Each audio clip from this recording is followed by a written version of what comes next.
Jadi pangeran ngoten nggih. Mulane kula suwun, ngilangi ujub iku gampang. Mun nek sampean ra usah anut wong sing berlebihan, nata ati ku angel mboten. Angger kersa belajar ilmune Allah, insyaallah gampang. Jadi ku ilaman atawa biqalbin salim. Carane ati selamat nggih gampang wae. Misale kula alim, misale tenan kula alim. Kula roh nek iku wis kersane Allah zaman ning Lauh Mahfuz. Ape bangga-bangga piye wong muk trimo dikai, diberi, dijadikan, dikasih. Artinya kita di depan Allah itu hanya dikasih, diberi pasen. Kowe ditakdir bodoh, itu ya kersane Allah. Semuanya baik. Cek sing bodoh, cek sing alim kudu kabeh ridho. Malah dawuh pangeran likaila taksau alama fatakum sing bodoh sing dikai wong macam-macam ora putus asa ning nasibe. Sing mulya wala tafrahu bima atakum. Ora bungah sing over nganti dadekno som. Sungguh-sungguh Allah sangat ridho ketika seorang hamba itu makan ketika sesuap nasi dia muji Allah, ketika minum seteguk nasi dia muji Allah. Itu kalau orang diridhoni Allah itu wali betul. Itu untuk jadi wali itu gampang. Kamu makan ridho, kamu ninjak buminya Allah ridho seneng, kamu hidup keseharian aman seneng. Nah ini supaya sampean kita semua ngaji betapa panduan Rasulullah untuk menggapai ridho Allah itu banyak yang keseharian sekali. Saking kesehariannya banyak dalam hadis dan itu sahih. Nabi menyebut hal-hal yang keseharian. Hatta ma tas'alu fi imra'atika, kamu punya uang kemudian istri kamu bisa makan itu ibadah. Bahkan sebagian ibadah itu dicontohkan Nabi yang akhirnya diprotes sahabat. Yaitu wafi buti ahadikum sedekah, kamu menggauli istri kamu itu ya sedekah. Sampai sahabat bilang yang benar ya Rasulullah. Ayati ahaduna syahwatahu wa huwa lahu ajrun. Masa urusan biologis, urusan syahwat kemudian dia dapat pahala. Nabi menjawab, alaysa lawadhu'aha fi haramin akana alaihi wisrun. Bagaimana kalau dia meletakkan ke yang tidak benar itu kan dosa. Nah, hal-hal seperti ini yang saya ingin teman-teman semua. Saya juga agak ingin ngaji demi Anda juga enggak ingin. Itu dosa sekali ngaji kok pesanan kelompok tertentu itu enggak boleh. Islam itu untuk semua. Jadi ya cuma karena di depan saya jenengan ya seakan-akan jenengan korbannya. Itu ada ilmunya dalam usul fikih itu. Jadi orang itu harus ngaji usul fikih. Nama yang disebut, mungkin Mas Sufyan masih ingat zaman ngaji usul fikih. Nama yang disebut itu tidak jaminan sebagai prioritas perintah. Jadi misalnya gini, kebetulan yang di depan Nabi itu Abu Dzar. Nabi ya bilang, ya Aba Dzarin ini uhibbuka misalnya, atau ya Mu'ad ini uhibbuka, atau ya Abu Hurairah ini uhibbuka misalnya.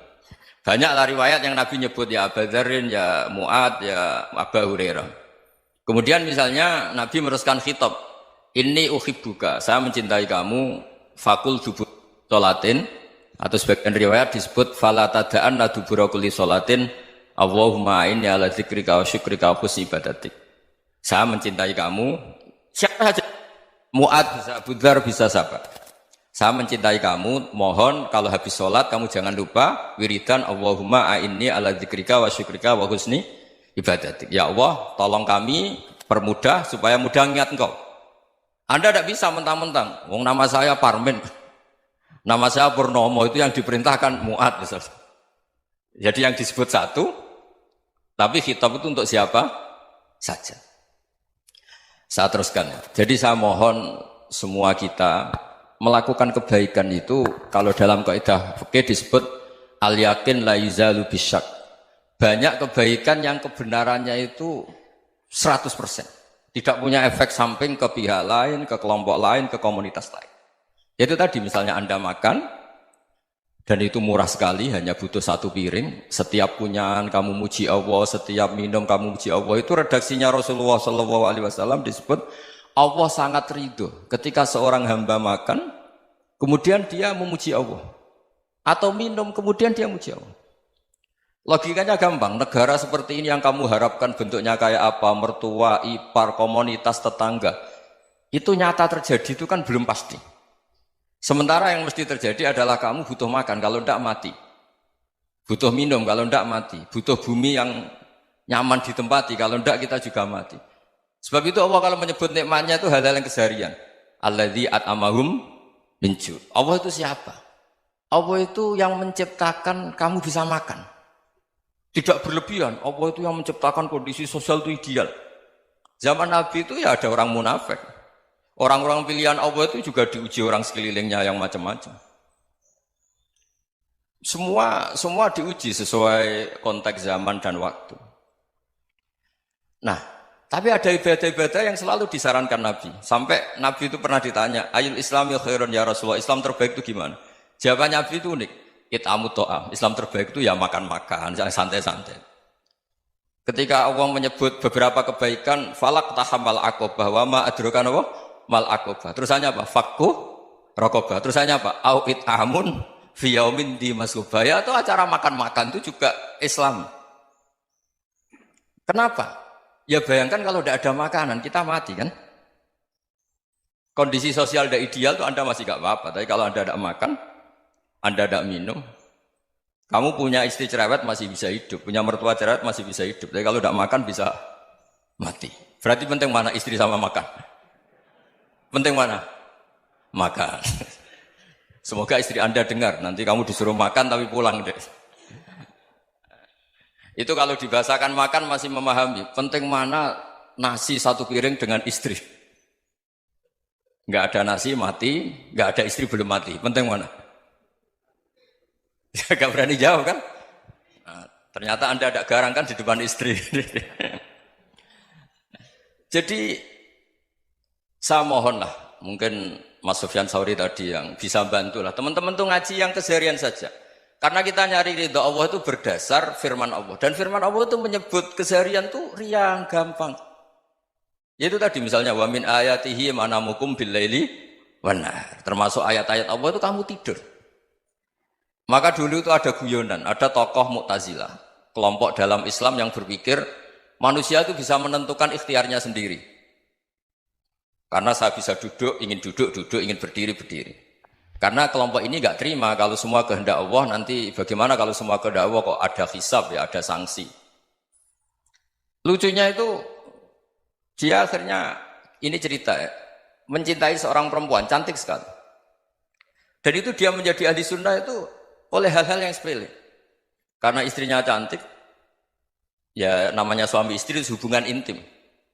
Terus ditanya, Mas masih ingin lagi? Masih. Silahkan diulang lagi. Wah ya tidak bisa. Katanya manusia bisa menentukan yang diinginkan. Itu tobat itu. Itu nggak bisa ditobatkan Mas Sufyan Ats-Tsauri. Orang cantik yang mudah nobatkan orang itu orang cantik. Segampang itu. Akhirnya kita tahu. Makanya kalau dalam kitab Hikam itu disebut al-akil mayyakul madza yaf'alu wa hubi wal ghafil mayyakul madza af'al. Orang yang punya akal karena sadar ini wilayah Allah, semua milik Tuhan. Itu dia tiap hari berpikir, besok Allah akan melakukan apa terhadap dunia ini. Kamu merencanakan suatu mau plesir, ternyata gempa. Mau wisata ke Rusia, ternyata perang. Kamu tidak pernah tahu apa yang akan terjadi besok. Wa ma tadri nafsum madza taksibu ghadan. Tapi anda semua kita ini sering punya jadwal permanen. Makanya saya kalau diundang siapa saja, bisa takdir. Yang jelas Gus ini acara penting. Ya masih acara penting nak pangeran ngersakno piye? Kowe ape dadi pangeran, kamu kok mau jadi Tuhan? Itu kadang ya kiai. Penting ke acara ini jenengan harus memastikan bisa. Loh kamu itu yang ngajarin tauhid, sesuatu itu biadillah kok bilang-bilang apa pasti. Kalau maksa terus tak tobatkan kamu kata saya. Ya kalau gitu Gus bilang insya Allah. Wah itu hati saya, fisik saya, roh saya sudah bilang insya Allah. Tidak usah kamu latih kata saya. Nah hal-hal tauhid keseharian itu gampang sebetulnya. Wal ghafil yaqulu madza af'al. Tapi orang yang lupa Allah dia setiap hari bilang, besok apa? Kita bisa melakukan apa? Seakan-akan dia itu aktor, dia penting, dia subjek permanen, dia. Padahal kita ini hanya objek kehendak Allah Subhanahu wa taala. Karena kita yakin sesuatu yang terjadi di alam raya ini kita tidak bisa apa-apa. Makanya saya sering ngaji, sering bilang saya. Ketika Anda mensifati Allah, Dia yang menghidupkan. Sudah itu tanamkan, sehingga ketika kita mati, santai saja. Kenapa santai? Allah punya cara menghidupkan kita. Zaman kita hidup juga gak tahu caranya ngelola jantung, ngelola paru-paru. Kamu juga gak tahu ngelola oksigen yang tidak beracun, tidak mengandung polusi. Tahu-tahu hidup. Gak ingin tua ya tahu-tahu tua. Gak ingin mati tahu-tahu mati. Selama ini kita hidup juga gak tahu apa sebetulnya. Hanya gaya tok, punya jadwal, punya planning. Kalau kamu bisa menentukan pilihan Anda, pasti Anda istrinya cantik, 4 neriman semua, qanaah semua. Nyatanya enggak kan? Ada 1 jelek, cerewet. Oh itu kan, nyatanya enggak bisa apa-apa Anda kan? Dan kamu bawa mati lagi. Itu kan, istri Anda juga gitu, punya keinginan, punya suami yang ganteng, yang jabat, yang neriman, yang enggak poligami. Ya enggak kesampaian juga. Kalau kita ngitung tingkat kegagalan kita itu gagal terus. Ya kan? Nah, terus ingat Allah, madza yaf'alu wa bi. Orang yang punya akal selalu berpikir Allah itu menghendaki apa terhadap saya. Loh, sama-sama orang ngelihat orang yang serius. Itu kata Anda itu pemikir berat, serius. Senang punya tokoh yang merengut karena kamu anggap serius. Tapi sebagian orang anggap orang yang serius itu wong merengut, wong masam, wong muka kok ditekuk. Jadi sama itu hati ya muqallibal qulub tsabbit qalbi ala dini, karena kita enggak tahu cara berpikir kita tentang orang lain, tentang sekeliling kita. Misalnya kita orang baik yang jenis ngrumat fakir miskin. Ada orang bangun masjid mewah itu janggal. Apa artinya masjid mewah kalau banyak orang kelaparan? Tapi kalau yang jenis pendidikan apa artinya masjid mewah kalau tidak bisa ngaji? Nanti yang jenis infrastruktur apa artinya ini kalau semuanya punya sudut pandang yang berbeda-beda. Dan Islam mengapresiasi semua kebaikan. Tapi katakan semua kebaikan itu adalah kehendak Allah Subhanahu wa taala. Karena apapun baik Anda itu pakai fasilitas yang diberikan oleh Allah Subhanahu wa taala. Sehingga ini yang disebut qulillah tsumma darhum fi khawdihim yal'abun. Ya kembali tadi ke tema-tema bahwa keseharian Anda ini sudah Islami. Saat Anda tidak bisa melakukan apa saja. Saya sering ada jenazah, biasanya kalau tetangga meninggal saya sering disuruh ngelepas. Saya bilang orang ini baik karena sering ngelamun di rumah, sering nganggur di rumah. Ditanya sama anaknya, kenapa Gus nganggur baik? Ya kalau dia nganggur artinya juga agak berbuat sesuatu yang maksiat kan? Ya kan? Orang nganggur di rumahnya ya tidak bunuh orang, tidak maling, tidak korupsi, ya namanya nganggur di rumah. Lah cuma istri cara pandang nganggur gak menghasilkan uang itu. Tapi juga gak menghasilkan kriminal kan? Jadi sebenarnya Islam itu cara, makanya kalau sampai ngaji usul fikih itu ada kitab usul fikih namanya Lubul Usul, itu terkenal sekali di pesantren itu. Itu kalau ngapresiasi keseharian itu luar biasa. Izma min mubahin illa wa yatahaqqaqu bihi tarku haramimma. Karena keseharian yang mubah saat Anda lakukan itu ada kehebatan yang luar biasa, yaitu meninggalkan haram. Makanya dulu banyak orang-orang alim ketemu temannya itu guyon sampai semalaman. Itu biasanya yang semangat Islam itu kiai kok tidak tahajud, kiai kok tidak witir. Orang yang sedang mapan uangnya banyak, malam itu tidak kelayaban itu sudah luar biasa. Melawan nafsu supaya tidak maksiat itu sudah luar biasa. Supaya lupa guyon sama temannya semalaman sampai subuh. Gejolak-gejolokan mengenang zaman miskin, zaman kuliah gak jelas, zaman apa. Melihatnya jangan tarkut tahajud. Seperti ini meninggalkan tahajud, tapi meninggalnya ini talkul muharramat. Jadi kayak apa hebatnya? Sehingga Imam Ghazali punya riwayat yang agak unik. Hatta takuna ibadatu akhiri hadil ummah iku an-naum. Sehingga suatu saat ibadah terbaik umat ini itu tidur. Itu kan riwayat kontroversi. Ketika Imam Ghazali ditanya, kenapa iya? Kenapa kamu mulai keluar dari rumah itu sudah banyak maksiat? Melihat perempuan yang enggak mahram, melihat fenomena. Tapi kalau kamu tidur itu enggak melihat apa-apa. Tapi juga kamu jangan nganggap tidur itu ibadah betul. Saatnya melakukan fardu ain malah masih tidur. Tapi itu sudut pandang yang menjadikan kita Islam itu gampang. Jadi saat Anda tidak bisa aktivitas apa-apa, misalnya ada beberapa orang yang lumpuh. Lumpuh itu memang nggak bisa Jumatan, nggak bisa ibadah, tapi dia juga nggak bisa maksiat. Tidur itu memang Anda saat itu tidak bisa tahajud, tidak bisa witir, tapi saat itu ada zina, ada maling, tidak gosipkan orang, tidak bully orang, tidak menanamkan kebencian, tidak hasud. Sehingga tidur menurut Allah Ta'ala wa min ayatihi manamukum billaili apa? Wan-nahar. Karena di tidur itu selain ada unsur istirahat, jaga stamina, juga ada unsur meninggalkan beberapa keburukan. Nah saya mohon ibadah yang keseharian ini kita jaga. Supaya kita semua baca ayat itu fasih. Fasih itu tertanam di hati. Allah itu siapa? Alladzi at'amahum min ju'i wa amanahum min khauf. Dan Allah kalau cerita di Quran itu anna subabnal ma'a subba thumma syaqaqnal ardhan wa syaqqa fa ambatna fiha habba wa inaba wa qadba wa zaituna wa nakhla wa hadaika hulba. Kamu tahu saya ini siapa kata Allah? Saya ini adalah Tuhan yang menurunkan air. Kemudian ada tanaman banyak. Habba wa inaba wa qotba. Ada zaitun, ada tin. Kalau orang Jawa mungkin ada tela, ada padi, ada mangga, ada pisang. Sudah. Wa inaba wa zaituna wa nakhla wa hadaika hulba. Ada perkebunan yang lebat. Tujuannya apa? Mata Allahkum, silahkan kamu pakai, kamu nikmati. Tapi karena kadang kita ini punya ide-ide besar. Tadi untuk syukur saja nunggu punya istri riman, rumah baik, tetangga baik, komunitas baik, semuanya baik baru syukur. Lama-lama nanti ada di surga, syukurnya nunggu surga paling kelas A. Itu sudah ada yang menghuni Rasulullah, kamu nggak boleh di situ. Masa untuk syukur saja? Repotnya Masya Allah. Jadi mohonlah Quran yang kalau Anda hafalkan juz sama itu kan ada ayat-ayat yang kayak tadi. Ya, fal yang dzuril insanu ila ta'ami. Coba lihat apa yang kamu makan ya? Dari mana? Dan untuk mempertahankan hidup kamu keseharian. Jadi jangan kira ibadah itu harus membentuk komunitas yang versi Anda. Ibadah itu harus yang hal yang mulu-mulu. Kesehariannya Anda alami. Loh ini saya tidak bikin-bikin. Saya ngaji bukan karena berdasar pesanan. Itu ayat yang saya bacakan betul ada ayatnya kan. Fal yang dzuril insanu ila ta'ami. Anna sobabnal ma'a sobba. Thumma syaqaqnal ardo syaqqa. Fa'ambasna fiha habba wa inabau wa qotba. Wa zaitunaw wa nakhla wa hadaika khulba. Terusannya apa? Mata'al lakum. Silakan kamu nikmati. Mata itu silakan kamu nikmati. Ya kayak sampean dikasih hidangan ya makan. Ya sudah makan. Habis makan ya minum. Habis itu ngantuk ya tidur. Ya sudah normal-normal saja. Kayak apa indahnya Islam. Tapi Anda mencari Islam yang gimana lagi? Nah itu yang diajarkan guru-guru kita, diajarkan sanad kita sampai Wali Songo, sampai Rasulullah SAW. Bahwa pada akhirnya ada jihad, ada perang. Itu dulu memang perang, bukan membunuh. Beda. Dulu kita dijajah Belanda ya perang. Dan itu normal karena kita dijajah.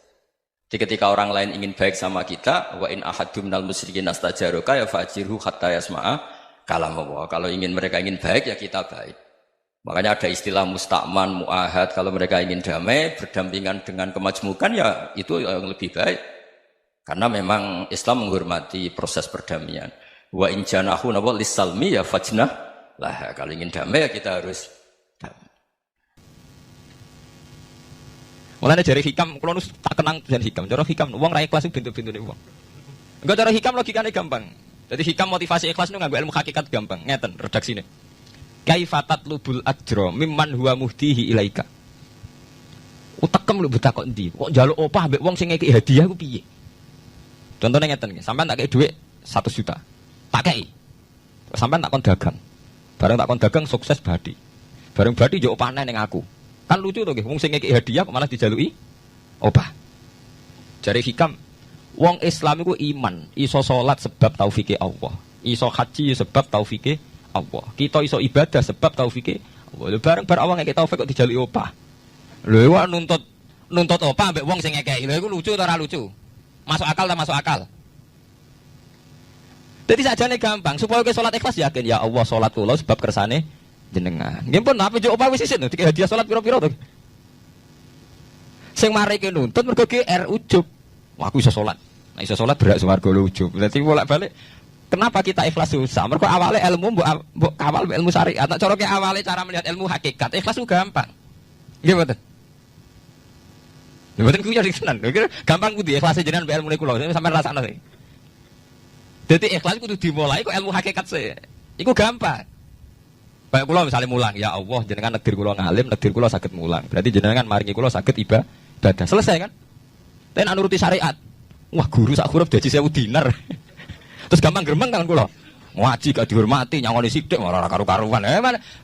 Gara-gara pertama mandang sing nganggo syariat, aku mulang. Berarti berhak untuk alfun apa? Dinar. Wong jare ala-ala jare mulang sak huruf ditarif pinten? 1000 dinar. Paham ya? Tapi nak pertama nganggo ilmu hakikat, aku mulang ditakdir pangeran, ditakdir di kesempatan ibadah. Ampun kok nganti nuntut, terus aku kepikiran jenenge nuntut, jenenge ngundat-ngundat pun mboten apa? Kepikiran.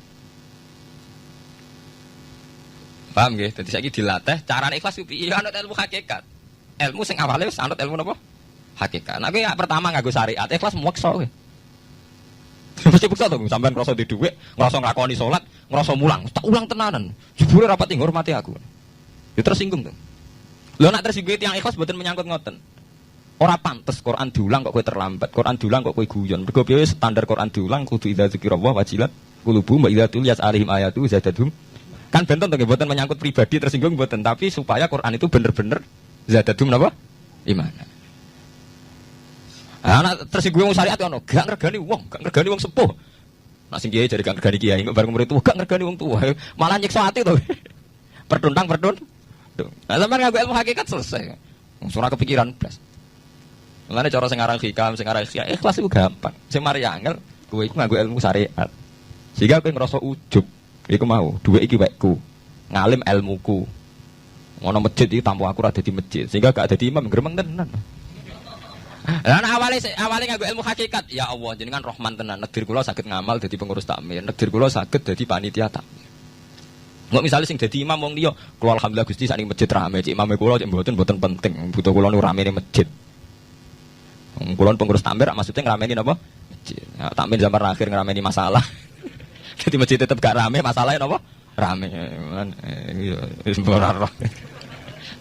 Maksudnya takmir masjid kok ngrameni masjid to, mboten ngrameni masalah napa? Masjid.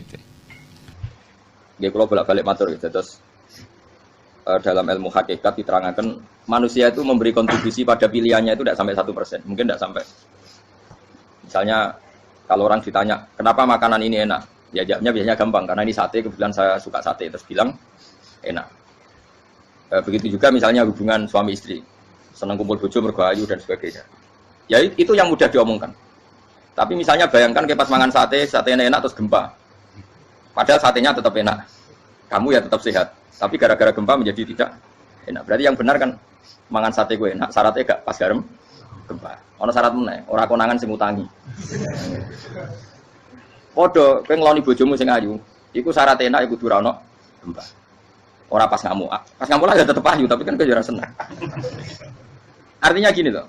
Ketika manusia mengatakan mampu, itunya ada sekian hal yang manusia itu tidak ikut melakukannya, tidak ikut menciptakannya. Misalnya kue nyupir, supirana enak, punya pengalaman, tidak kecelakaan karena apa? Nyupir kue enak, mobilku normal. Mobilmu normal lah, tabrak mobil yang mabuk gak apa? Nah di sini ini manusia dituntut, diingatkan terus, kamu itu butuh Allah, rahmat Allah itu yang melindungi kamu, bukan keahlian kamu, bukan kecakapan. Karena tanpa itu semua tidak bisa, semuanya Allah.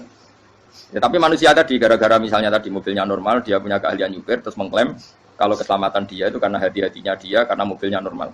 Padahal ada sekian catatan yang menjadikan dia selamat dan semuanya itu kudrahnya Allah Subhanahu wa taala. Misalnya gak ditabrak wong mabuk, gak ono gempa, gak ono bumi merekah. Misalnya kita pinter nyupir lah terus bumi memang angkat terus kita templung enggak apa-apa. Pokoknya daerah-daerah kayak ya rasa tak sebut nomor itu. Kira tahu muka siapa ya, bener mari tak sebut nomor yang ngeri. Intinya Indonesia ora aman, tapi kita tenang aja satunya ora aman kabeh, ora sing aman.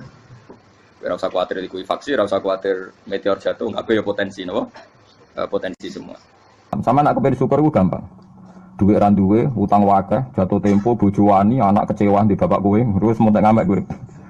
Niku jari Imam Ghazali kena sekarang ono nikmat moro kuburan. Moro kuburan terus kamu berkeyakinan bahwa semua yang sudah mati itu sangat-sangat berkeinginan hidup meskipun hanya 1 jam. Wong sak donya mulai Nabi Adam nganti saiki kabeh berharap dihidupkan lagi meskipun 1 jam karena ingin membenahi kalimat tauhid la ilaha illallah. Lah kowe iku jek urip. Lah kowe iku jek urip. Berarti wong sak miliar-miliar sing wis mati iku iri mbek kowe. Mergo kowe jek urip. Nah, berarti terus bersyukur ya Allah, apapun masalahnya di dunia saya ini hilang semua mergo kula ijek urip. Kula baleni malih. Dengan demikian kemudian alhamdulillah aku fasih. Piye wae kowe iku duwe nikmat rupa-rupane urip yang sangat diingini oleh Firaun sekalipun, oleh Namrud, oleh Qarun, orang-orang miliarder dulu, itu sangat berkeinginan sing jenenge urip. Lah kowe nyatane sakniki napa? Ijek urip. Berarti ini luar biasa, paham napa? Luar biasa. Ini tak warai ilmu tauhid itu. Terus nanti setiap saya ngaji setelah selesai sampean baca dijiwai. Sebab itu ketika orang kafir dimasukkan neraka itu sebenarnya Allah itu hanya bilang gini, wakilat usyrokaakum fada'auhum falam yastajibu lahum wa ra'awul adab. Tidak apa-apa, kamu sekarang masuk neraka, kamu tidak menuhankan saya. Kamu minta tolong sama Tuhan kamu. Nah, ketika demikian kita pernah menuhankan yang paling ekstrim tentu menuhankan batu, menuhankan dewa-dewi. Atau mungkin Tuhan di bawah itu ya kita menuhankan uang, menuhankan sebab, menuhankan jabatan macam-macam sehingga mengalahkan Tuhan sejati Allah. Terus mereka minta Tuhan-Tuhan itu supaya menolong. Awalnya walhasil akhir cerita itu Wadalla anhum ma kanu yaftarun, wadalla ankum ma kuntum tasubun, wadalla anhum ma kanu yaftarun. Itu di Quran diulang-ulang dengan beberapa redaksi. Akhirnya hilang apa yang kalian kira ada. Oke, akhirnya hilang apa yang kira kalian ada. Misalnya kita mengatakan bahwa hidup itu harus makan, harus minum. Ternyata nanti di akhirat tanpa makan, tanpa minum orang hidup. Makanya itu hebatnya ulama, hebatnya ahli sunnah, hebatnya nabi. Nabi itu orang mukmin itu dilatih. Kalau lesu ya makan, kalau ngantuk ya tidur. Tapi kita diajari ada makhluk hidup yaitu malaikat yang tidak makan, tidak tidur. Paling tak meskipun kita itu kalau nggak makan lemes, kita tetap tidak mengatakan tanpa makan makhluk pasti mati. Karena kita berkeyakinan diberi akidah. Ada makhluk yang namanya malaikat, nggak makan, nggak minum tapi hidup. Sehingga meskipun kita mengalami kalau nggak makan itu mati, tapi tetap menyisakan satu keyakinan bahwa makan itu tidak syarat hidup. Buktinya malaikat nggak makan, hidup. Paling tidak dengan keyakinan itu kita tidak mendewa-dewakan harus makan itu. Nah, itu cara Nabi mengajarkan kita. Paham gitu? Terus ini saya ulang-ulang. Makanya disebut wadalla anhum. Apa yang mereka kira ada itu dari awal tidak ada. Ya, apa yang mereka dikira ada nanti di akhirat tidak ada. Lah sing ada itu tetap nopo alhamdulillah. Makanya ketika nanti orang masuk surga gitu, dakwahum fiha subhanakallahumma wa tahiyyatuhum fiha salam wa akhiru dakwahum alhamdulillahirabbil alamin. Ini penting kula aturaken. Terus sakjane salah niku ora dikepenak. Itu sebabnya kenapa orang yang kafir mulai cilik sampai tua ketika meh mati kok nglafadzna la ilaha illallah, satu kalimat ini akan menghapuskan kekafiran di masa lalu. Kenapa kok bisa hapus? Karena kekafiran yang masa lalu itu omong kosong semua. Ini omong kosong semua. Barang itu kalau hakikatnya kosong hilang karena ada bukti memang enggak benar. Itu kan gampang untuk menghilang. Itu padha karo wong mending ngene. 3 miliar ambek 3 miliar. Iku padha karo 5 rupiah. Jadi ku gremeng meneh. 1 triliun be 1 triliun padha karo 500 rupiah. Omongan gremeng itu kan ya wong edan itu kan. Berarti sak urip-uripe muni Isa pangeran ya edan. Muni liyane pangeran itu kan omongan ra penting semua. Meskipun disebut tuh miliar triliun tapi kan cara guru biji busa kan gampang dobong ae wong ndak. Tapi malaikat bagian katabah bagian nulis itu ora wani ngobong la ilaha illallah ben kualat tapi pangeran. Makanya saya pastikan sekali sampean nglafadz la ilaha illallah itu benar, malaikat sing sentimen mbek sampean pun ndak bisa bakar itu. Kualat den. Paham ya maksudnya? Paham ya? Jadi jelas gitu nih kenapa kalimat itu begitu dikjaya. Paham ya? Begitu dikjaya. Nah soal kita ngalami di zaman akhir, orang lafadzkan kalimat itu dianggap bid'ah terus tukaran. Ya kita semua ngalami bingung kalimat itu salah apa dianggap napa bid'ah. Wong kalimat disifati thayyibah, sing lafadzno dihukumi nglakoni bid'ah. Lah sing diarani bid'ah ya ora trimo pisan, malah gawe hadis palsu. Fadilail wiridan iki malah palsu hadis. Sajane cara padha warase ngoten ora perlu debat bulet ngoten. Padha warase lannya kono nganggo kapasitas ulama, kita pakai kapasitas apa? Ulama terus kita diskusi baik-baik. Di kula baleni malih kenapa kalimat thayyibah disebut kalimat baqiyah? Dalam istilah Quran wal baqiyatus sholihat. Baqiyah itu sesuatu sing abadi. As-sholihat itu sing layak, sing apik, sing selalu duwe eksistensi. Soleh maknane layak. Layak iku mergo wujud. Ya kalau baleni malah tak wari filsafat ilmu hakikat. Sing darani layak ku sitok mergo wujud. Nak barang ora wujud itu jenenge dilafadzno tapi mboten layak. Jadi barang ono sing dilafadzno tapi ora layak, ono sing ora usah dilafadzno tapi wis layak disebut sholihat. Saleh maknane apa? Layak atau punya eksistensi. Misalnya begini ya, kalau tak warai gitu sama nang lafadzno la ilaha illallah itu benar. Ketika manusia itu menganggap yes umum maknanya menganggap itu sesuatu tidak ada tapi dianggap nopo ada, itu jenenge menganggap. Ketika manusia itu menganggap bahwa tidur itu penting, kalau orang tidak tidur itu maka dia akan lemah, kalau orang tidak makan itu dia akan mati. Sebetulnya semua ilmunya manusia itu menganggap, karena diulang-ulang oleh satu kejadian, kalau nak gak mangan itu lesu, nak gak turu itu lemes, terus dia menganggap kalau nggak tidur itu orang mati, kalau nggak makan itu orang mati. Itu ilmu yang dikatakan oleh para ahli hakikat hanya menganggap itu sah. Karena anggapan manusia salah itu sah, keliru ya sah, benar ya sah, tapi ya hanya anggapan. Tapi dalam ilmunya Allah Ta'ala sing abadi, kehidupan itu tidak bersyarat makhluk itu harus makan. Dan Allah bisa membuktikan itu lewat Allah menciptakan apa? Malaikat. Nah sehingga semua ilmu selain ilmu hakikat itu dalam bahasa ilmu hakikat disebut kita menganggap, kita merasa tahu. Bukan saya tahu, tapi saya merasa tahu. Nah, liane kalimat la ilaha illallah itu semuanya begitu. Kita merasa tahu bahwa kira-kira begini, kita melihatnya begini. Tapi sing hakikat sing gak bisa dibatalkan bahkan oleh malaikat sekalipun niku namung kalimat la ilaha illallah. Nanti disebut kalimatul haqqin 'alaiha nahya wa 'alaiha namut wa 'alaiha nafsu insyaallah taala minal amin. Karena yang dikatakan hidup itu roh. Roh itu tidak butuh makan. Ketika jasad itu mati, hancur. Itu rohnya kan masih hidup. Dia pindah di alam ulya sana. Roh itu hayat. Hayat itu dari kata roh. Roh itu maknanya hidup. Hayat maknanya hidup. Roh dan hayat ini satu sistem yang kita tidak tahu, yang tahu hanya Allah. Ini tidak butuh makan. Sing butuh makan, butuh utang, butuh bodoh ini jasad. Paham ya? Roh itu atau utang, atau gadeknya BPKB, paham ya? Enggak melo-melo dia. Makanya ketika jasad kakean pola itu roh nyesal. Kok ngatasnamakan saya demi hidup sampai diruangi utang-utang wong, diruangi uripe bulat. Toh saya bisa hidup tambah hutang. Lah iku manusia itu aneh. Makanya disebut alam rohaniin itu sudah. Nah ketika kita mati itu kan yang mati itu jasad. Jasad itu mati, rohnya sowan Allah. Tapi kita secara bodoh mengatakan kita mati. Loh yang mati itu siapa? Hanya jasad kita, roh kita tidak mati. Yang sowan Allah itu roh kita. Tapi kita bilang kita mati.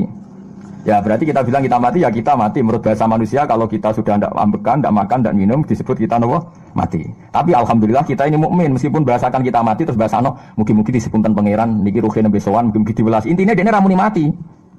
Paham ya? Makanya malaikat ngomong anak pidato nih kiai sing lepas jenazah yo bingung. Perkarane dilepas niki pun mati, pun saged napa-napa, ra iso sepuro jenengan, ra iso salat, monggo kita salat. Iki sedongakno sakniki ruhe sowan pangeran, mugi-mugi selamat. Jare mati, jare sowan. Sowan kan artinya mlaku-mlaku sowan kan. Nah tapi misalnya gue bahasano nganggo ilmu sing ekstrim kados kula, nganggo ilmu kelas berat kan malah diguyung akeh. Bahwa jasad ini mati, ini tidak penting karena jasad rohnya masih hidup. Maka kita tidak perlu nyolati mayit karena tidak pernah ada mayit karena rohnya masih hidup. Wah kan dianggap edan bareng kan. Makanya sebaiknya orang ilmu hakikat itu tidak perlu jadi kiai, soalnya kayak kula jadi ulama tapi rasa jadi napa? Ya, jadi kiai sampean ae sing ora paham detail-detailnya alam roh sampai alam napa? Alam napa? Jasad. Nah, itu keliru itu penting karena kalau tidak keliru itu ya itu tadi. Paham sih kalau maksudnya. Nah, itu disebut. Nah, kalau sampean tanya, lalu roh itu gimana Gus? Ya enggak ada jawabannya. Wong Rasulullah saja yang orang paling pintar di dunia, orang paling tahu wa yasalunaka anir ruh kulir ruhu min amri rabbi. Roh itu urusannya pangeran. Makanya kalau sekarang sampean pertanyaannya gini. Ini waktu balik guyonane Siti Jenar. Siti Jenar itu ya ono pinter, ya ngawur tapi ono pinter. Dene iku ora tau salat. Sing salat ruhe jare. Dadi ora tau sujud, sing sujud jare ruhe. Nek darani wali songo iki goblok. Wali songo iki goblok ora karuan jare Siti Jenar. Wong kon salat, bathuke nganti ngecap jare Siti Jenar. Lah nek sing ngecap bathuke sampean fisik iku hancur, pas ketemu Allah seksine apa? Jare Siti Jenar ke jangan ketemu pintu. Kok jasad kita ini hancur. Misalnya kayak ngandalo batuk ngecap, jasad ini kan hancur. Sing bagus sowan pangeran rohem. Roh iku wis kon sujud ae ora usah awam. Lan akhirnya nak wae salat semeneng ae jare salat. Sing ada teng pintu-pintu ni. Nah sing wong syariat terangno ora iso. Rata-rata kiai syariat kan ra pinter hakikat. Mau ngamuk ngono to, motat kowe. Nah ngamuk to. Hasil wong syariat kan apa? Ngamuk. Ngamuk ngono, stresan rango ngamuk. Ya akhirnya gak sambung kan. Akhirnya gak sambung. Tapi saya pastikan ajaran Kak Siti Jenar itu sesat. Sesatnya adalah wali-wali yang alim, termasuk wali songo yang alim itu bilang begini. Ketika batuk kita dikokon sujud ning pangeran, kita sujud itu sebetulnya bukti bahwa fisik kita itu tunduk sama perintah roh. Karena roh kita sujud, roh ini menyuruh fisik kita juga ikut sujud. Jangan jadikan fisik ini rivalnya roh. Itu kita gobloknya Siti Jenar. Kalau roh kamu sujud, fisik kamu tidak sujud, namanya rivalitas. Berarti kowe di jisim, duwe wadak sing ora nurut roh. Berarti rivalitas. Lalu jasad kamu itu sing mimpin sapa kok gak nurut. Lah ini malah sing rada-rada Siti Jenar tobat mulai detik ini paham ya. Karena ya mboten tak mikir sampean paham ya. Jadi ini permainan ilmu kelas tinggi paham ya. Kayaknya gak tahu mikir toh. Lah diwarai kok ben kok alhamdulillah aku fase. Paham ya? Paham ya? Makanya andekan malaikat itu kok sujud ning Nabi Adam ketika Allah nyuruh, "Hei para malaikat, saya menciptakan manusia namanya Adam. Setelah jadi maka kamu sujudlah." Itu malaikat sujud. Sujudnya malaikat bukan karena nganggap Nabi Adam itu Tuhan atau makhluk yang istimewa, enggak. Karena perintah Allah disuruh sujud. Malaikat enggak perlu tanya maknanya sujud ke Adam itu apa, enggak perlu. Pokoknya karena Allah nyuruh ya sujud. Paham ya? Setan pakai rasional. Ngapain sujud Adam? Musuh bodoh-bodoh makhluk. Mulane ono aliran sing sesat malah darani malaikat sama iblis itu tauhidnya tinggi iblis. Karena malaikat diuji disuruh sujud sama Adam makhluk mau terjebak dia sama permainan Tuhan. Apa itu? Dari malaikat terjebak tes-tesane pangeran. Iblis mau pinter perkara ora gelem sujud.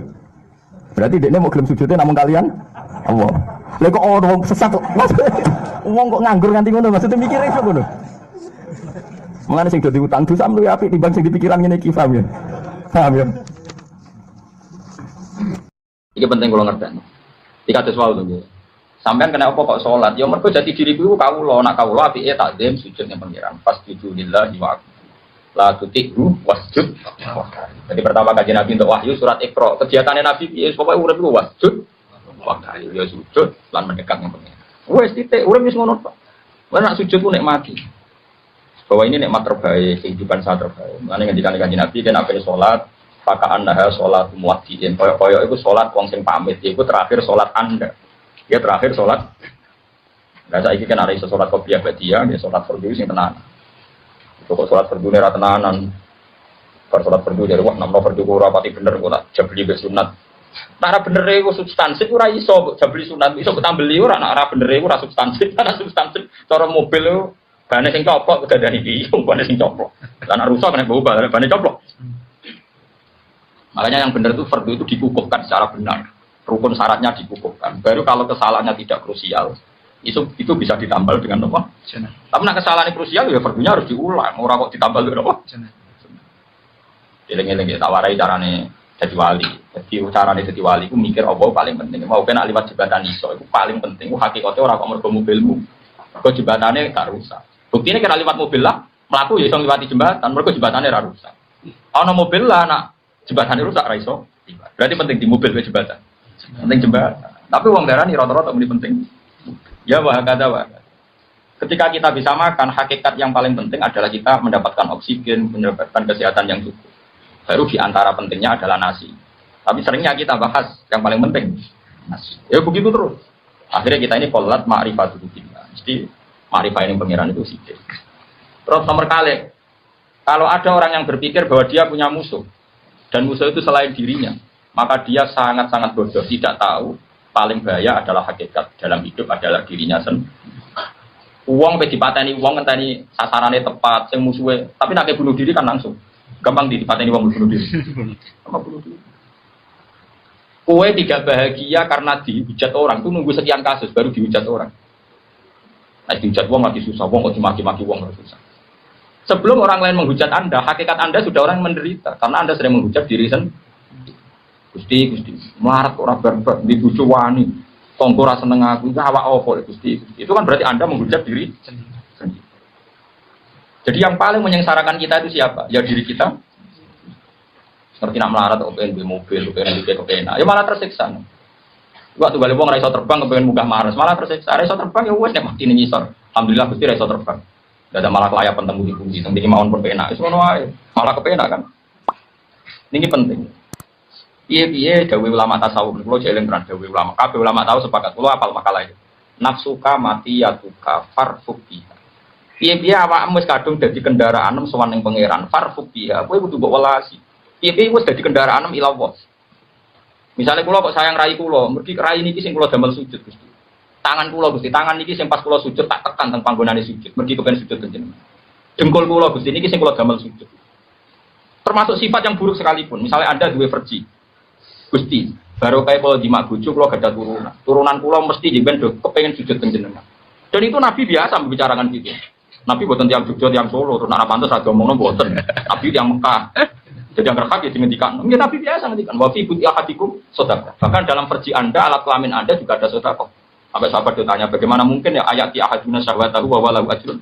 Bagaimana mungkin urusan seks dapat pahala? Kata Nabi, karena kamu kalau salah tempat juga dapat maksiat. Maka sekali orang bersenggama dengan istrinya kok niat ninggalno zina lan niat nglahirno umat Rasulullah, maka dapat pahala besar. Artinya semua yang ada diri kita itu adalah alat ibadah. Jadi mripat wong delok wong alim padha karo ibadah sekian tahun. Kok kowe duwe irung ibu bos itu. Mau dicangkem mbok mangan, baru kayak mangan kayak kuat sholat, baru kayak cangkem kayak iso wiridan. Semua ini sarana kita ilah, maka kamu jangan pernah tidak sayang sama diri kamu. Jadi ulama-ulama nafsuka mati ya tuka farfubiha, kamu harus sayang. Saya ngaji syukur, apalagi syukur itu wis enak untuk ganjaran kasus kita. Wis enak untuk apa? Ganjaran. Sebenarnya saya itu ya punya masalah banyak. Saya sebagai ulama, sebagai manusia, sebagai tokoh punya masalah banyak. Jadi misalnya wonten tiang ini sing kasus nyata biasa sampean tahu. Gus, kok jenengan yo tahu kepikiran ndadekno pondok jenengan. Kak, lah kan apa sirine apa? Lah nek kepen ora dadi malah ra syukur, nang malah kepengen ora dadi malah gampang kepinginan sing murah. Ya dia nek tahu Gus kepikiran nek digedhingi wong lu sumpek to ora. Aku pokoknya roh itu Quran be hadis. Dari Quran be hadis manusia itu makhluk ora penting. Nang ngono sing gedeng aku ya ora penting. Padha sing seneng kowe kaya aku ya ora penting. Jika saya itu udah ada ruang gelisah mboten nanti. Jadi saya ini termasuk ulama muda yang kata orang banyak punya pengaruh, tapi saya dia tidak sama sekali. Wae kula njol be pangeran. Nah, kalau ngamal diminjinkan kan kastanya rendah tadi rugi. Ikhlas itu rasional, paham? Ikhlas menapa? Rasional. Coba masa amal yang kita kangelan misalnya kalau subuh-subuh berangkat rene mau demi Rukin Mustafa. Emangnya dia siapa kan? Kan makhluk-makhluk udah jelas juga kan. Sampai semua juga siapa kan ya udah jelas juga. Tapi nak demi Allah Subhanahu wa taala kan zat paling jelas kan? Az-Zahir zat paling jelas. Mana kalau ngamal ya Allah saya ini ikhlas lillahi taala. Kenapa? Karena engkau yang jelas lihat bukan jelas. Mulanya Allah disifat Az-Zahir zat paling jelas. Liane ora jelas. Nah ini juga ijtihad, ini juga apa? Mungkin nanti anak saya juga ijtihadnya ada sama dengan saya, cucu saya. Nah anak saya putune sampean ya ora ngara ijtihad, potongan anutan nonton mawon. Tapi saya berharap ya. Jadi kula cerita, apa yang dilakukan Abu Bakar itu nyatanya tidak ada sahabat yang mengatakan Abu Bakar bid'ah. Karena mengelola Baitul Mal tidak kayak Rasulullah. Yang dilakukan Umar ya ndak. Lah sekarang tuh banyak aliran sithik-sithik darane wong liya bid'ah. Itu mukhalifun bertentangan sama fakta sejarah. Cara mimpin Abu Bakar tentu tidak seperti Rasulullah. Abu Bakar sadar. Nah Nabi ketika kontroversi ada ruang orang husnuzon karena dia Nabi, paham ya? Buktinya ketika Nabi bagian-bagian ghanimah jika ngomong sing ora perang, sahabat ya ada ruang untuk husnuzon karena beliau Lalu ketika Abu Bakar mimpin pakai inventarisir dari Abu Bakar, iya nak Kanjeng Nabi, pas gue salah paham menengai, wis ngono cek diurus langit. Aku pas salah paham, mbok bacok dari apa? Mana kan niru kontroversial Gus Dur barang yo keliru, SBY yo keliru. SBY dikawal, nak ana bom ratok. Gus Dur pas kontroversi pengawalnya akeh sing nderekno akeh sing misoi mikir. Sampeyan kontroversi KRT kukut. Jadi nak mulane cara usul fikih kias ora oleh nama al-farik. Jadi kalau analogi itu harus ada ma'al jami'. Ada kesamaan. Jika ada kesamaan jadi ono farik pemisah tidak boleh iya. Makanya kamu aman karena kamu tidak sufi ya tidak fakih. Makanya enggak masuk enggak masuk yang dikritik Imam Syafi'i. Kamu sufi ya ndak, fakih ya ndak. Makanya kalau Imam Syafi'i kritik itu tapi alhamdulillah saya ada dua-duanya. Yang enggak sufi ndak fakih. Karena orang sufi itu kalau ditelusuri itu memang kesalahannya terlalu banyak. Kecuali dia mau ngaji fikih. Kenapa? Kecuali dia mau ngaji fikih. Kayak tadi misalnya, sampai Imam Syafi'i zaman itu duka yang menghentikan usisat tasawuf alal kasal. Ilmu tasawuf itu dibina. Itu berdasar kemalasan. Loh, saya punya teman sufi banyak. Saya ini kiai loh. Punya teman sufi banyak. Tekon dengan kula Gus dunia rusak, sementing sakniki ini ngatah-ngatahno istighfar. Memangnya kita bisa diistighfari pangeran di sepuro pangeran ketika kamu orang alim ndak mulang? Memangnya kok iso di sepuro pangeran ketika kowe sugih zakat? Memangnya kok iso di sepuro pangeran wis kere ra nyapu masjid teko Jumatan, bareng ngrokok itu usep-usep ning pojok masjid bar mulai. Enak wae. Ana keran coplok wis dibarno. Memangnya kamu bisa jadi orang miskin seperti itu kemudian dimaafkan Allah? Ndak bisa. Kamu harus terlibat dalam proses salat. Wis kere ya urun gawe keran, misale ra ngono urun masjid ya nyapu-nyapu, sing sugih urun dhuwit, sing alim urun mulang. Kok enak. Dunya bangga rusak terus kabeh dhewean. Menengi sampean kedhewean rokok ra tak baturi ya ngono. Ndak bisa, sufi seperti itu ndak bisa, itu kriminal. Malah Imam Syafi'i dalam satu makalah besok tasawuf awan serondok ini saking ekstrimnya beliau. Nah kenapa Imam Ghazali muji orang sufi, kitab-kitab risalah kusyariah muji orang sufi itu sufi-sufi yang kayak kue, sufi-sufi yang belajar fikih, kenapa? Sufi-sufi yang masih mau belajar fikih. Kok enak. Jadi sufi itu maknanya sidik-sidik. Zaman rusak itu tidak seperti itu. Nak rusak yang mana pengiran kan melok dandani. Nah ketika rakyat didandani sebetulnya nggak masalah, kan ada alternatif. Misalnya gini, ada mobil rusak nggak bisa dipakai. Memangnya mobil hanya itu. Kan ada mobil yang lah ini tuh jenis fakih. Ini ndak, kamu punya pemimpin hanya 2 atau 3 lah biar nggak nyindir. 3 atau 4 lah. Ketika 4 ini orang ini gagal, seakan-akan Indonesia gagal. Memangnya Indonesia hanya punya orang 4 itu, goblok sekali kita berpikir gitu. Segoblok-gobloknya apa? Memangnya Indonesia itu milik siapa? Kenapa kamu menggantungkan sama 1-2 orang, 3-4 orang? Gampang aja cari alternatif. Terus tapi kan harus lewat pemilu, kok jangan tadi pemilu 5 tahun cepat. Mustafa Rukin jokno jadi calon presiden. Nak kemen dadi negara tahlil. Karena dekne piye ngomong ekonomi ya ora iso. Ngomong wisata ya haram, ngomong budaya haram. Ngomong badan usaha milik negara ya ora roh den. Lamun langsung dibagi-bagi. Tapi kelirunya kita selalu begitu. Ketika kecewa sama pemimpin, seakan-akan dunia ini tergantung pemimpin itu. Mana ada dunia ini dipasrahkan sama makhluk oleh Allah. Dunia ini milik Allah, nggak pernah dipasrahkan makhluk. Bahkan kiai mati pun nggak ngefek pada agama. Dulu sahabat meninggal agama jalan, wali songo orang-orang pilihan meninggal agama jalan. Karena Allah tidak ridho dunia ini, agama ini, dunia maupun agama dipasrahkan sama seseorang. Allah yang mengurus dunia ini. Apa nak konglomerat mati terus wong larat kabeh? Enggak kan?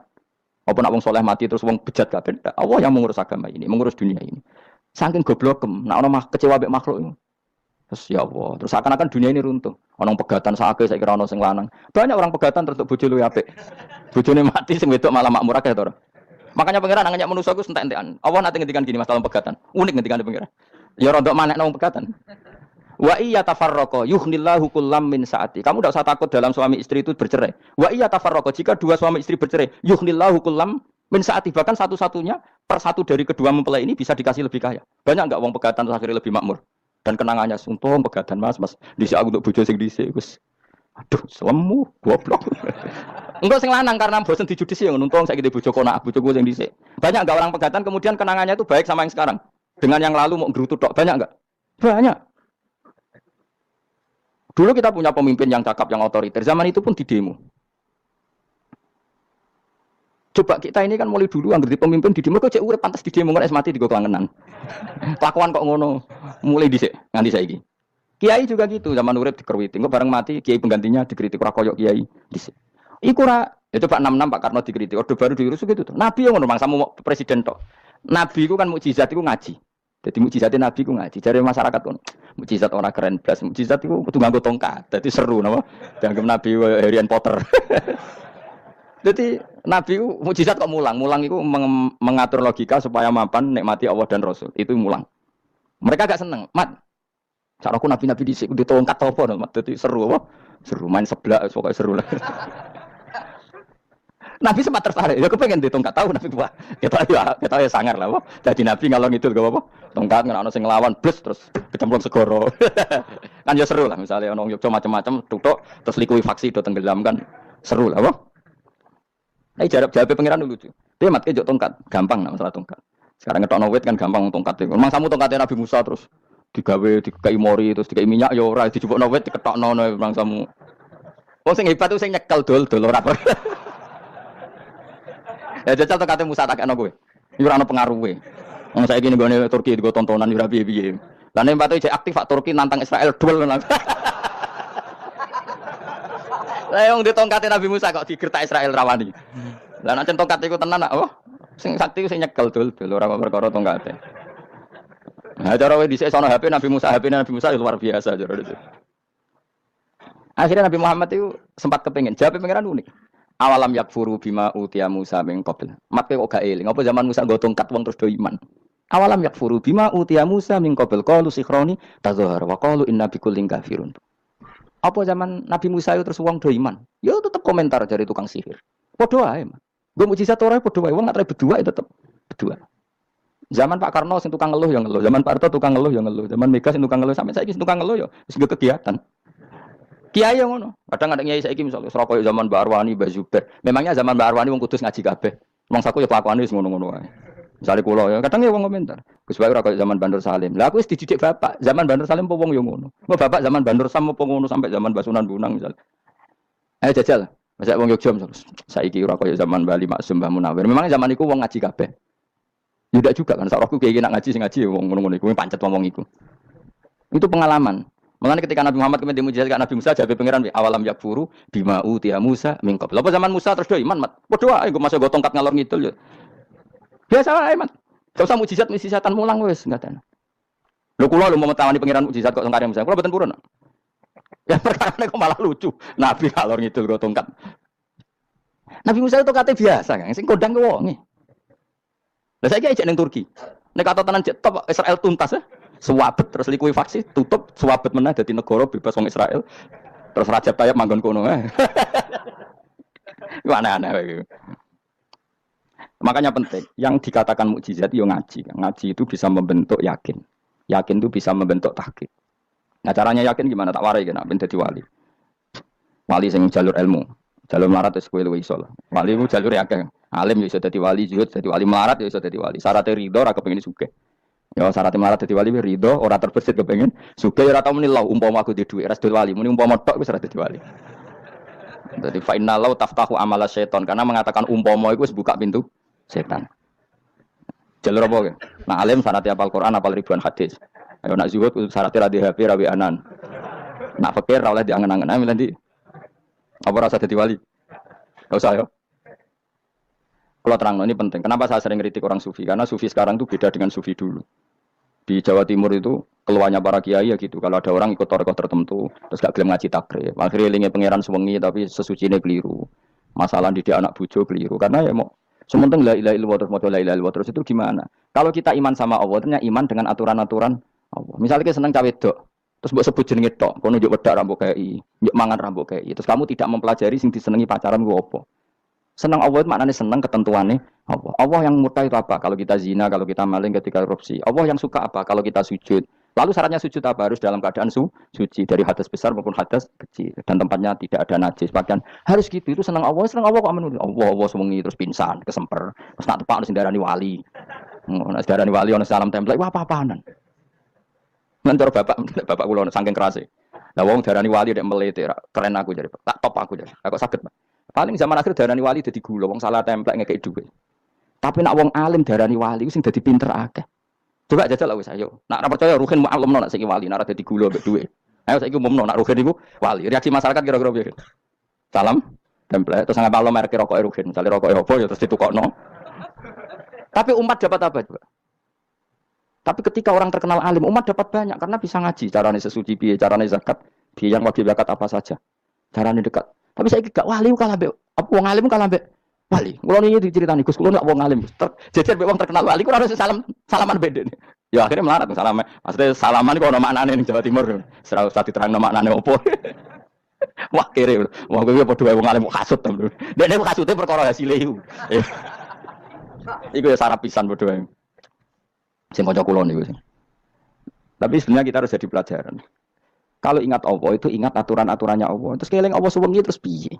Allah bikin aturan. Kamu sewengi di masjid itu ketentuan fikihnya kayak apa? Kalau istri kamu sakit, anak kamu sakit, kamu wajib ngurmat anak bojo dan itu juga perintah Allah. Terus keling Allah dulu nggak ada zaman Nabi seperti itu. Nabi itikaf sewengi di masjid mikir wiridan. Ya mulang biasa. Wiridan sekadarnya itu Nabi yang ngajar biasa. Siapa yang tanya tentang haid? Siapa yang tanya tentang ghanimah? Siapa yang tanya? Jadi yas'alunaka 'anil anfal. Ketika mereka iskal, lalu ghanimah cara bagi gimana ya Rasulullah? Dibagi wa'lamu annama ghanimtum min syai'in fa'alillahi khumusahu wa lirrasul 1/5. Ada yang tanya lagi, yas'alunaka 'anil maghid. Istri saya cara ngakad tidak normal ya Rasulullah. Kadang-kadang over. Terus disebut itu istihadah apa? Ditanyakan. Ada yang kaya usul, ya Rasulullah duit kula kathah lalu tak kasihkan siapa? Yas'alunaka madza yunfikun. Ora kok terus eling pangeran sungi-sungi terus do ngantuk, bariku keturu, bariku makan-makan ora ono ngono. Coba, jika seseorang terkenal wali itu paling untung udekne. Ini bukan kritik kan. Memang harus dikritik. Kritik aku enak kowe kualat, kowe ra wali, kritik wali. Kowe cuma melok. Karena apa? Kita ini syafaqatan li hadil ummah, kita kasihan umat ini mencintai kiai, kemudian tidak dapat apa-apa dari kiai itu.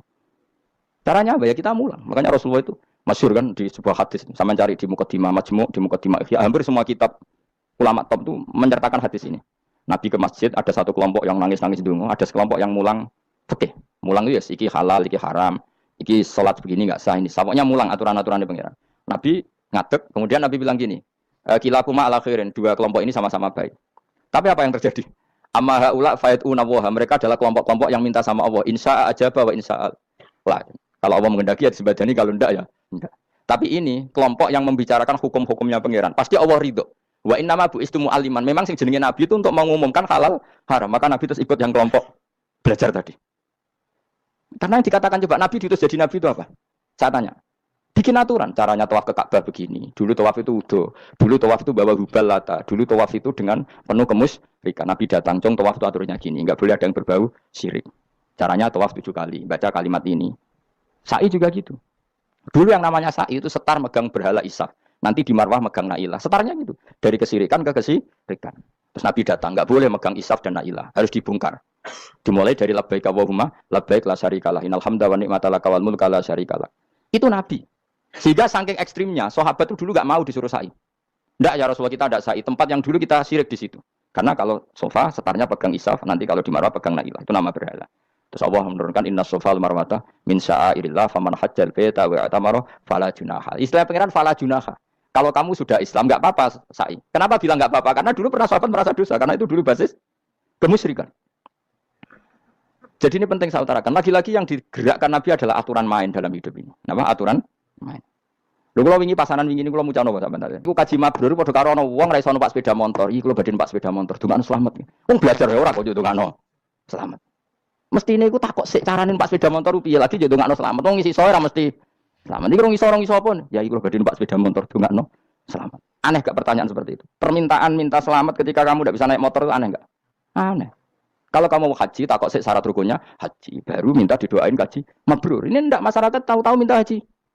Orang tonggo kula tak bisa itu. Untung ngomong rembang rawat aku loh. Jadi orang sing wani. Agar mereka haji, Gus kula badhe haji supaya sah ya Gus.